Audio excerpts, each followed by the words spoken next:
In this video, I'm going to show you how to make these simple round end tables using a 2x6 or 2x4 board. If you're interested in building these tables, the free plans are available for download through the link in the description. They're very detailed and include a cut list and full diagrams, so don't worry about writing anything down during this video. Start by cutting all of your boards with a compound miter saw. The center 2x2 piece needs to be cut at a 45-degree angle, and the two pieces combined need to exactly match the length of the legs. So take one of the 2x2 pieces and attach it to one of the legs. I'm using these 2-inch self-tapping trim screws. Then I rotate the 2x2 so it attaches to the second leg. Notice how the sharp point of the 2x2 is pointed outward. The second leg set is built identical except for the 2x2 piece is orientated so it locks in with the first 2x2. This secures the two leg sets together in the center. Then I attach at the top and the bottom with a trim screw at an angle. For the top, I cut the 3 top boards and drilled pocket holes in the center piece.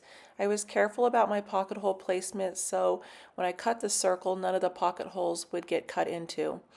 And then I used 2.5-inch pocket hole screws to attach the 3 tabletop boards together.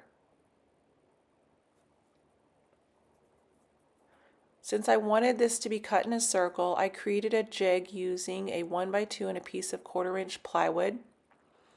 And then I used my circular saw to cut off the corners of the tabletop piece. I just kept rotating it. If you think about it, a circle is really made up of a bunch of straight lines.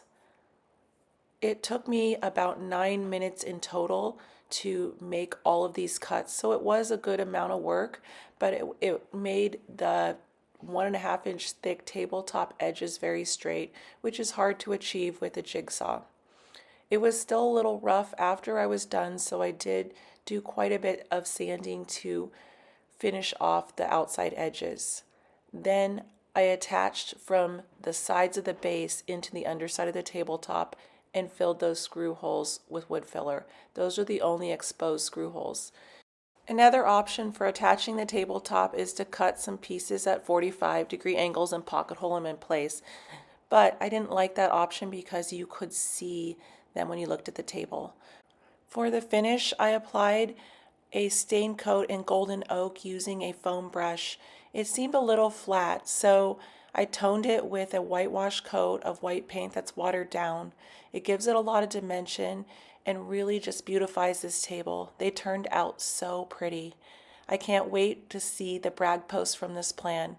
Please share if you build. Thank you.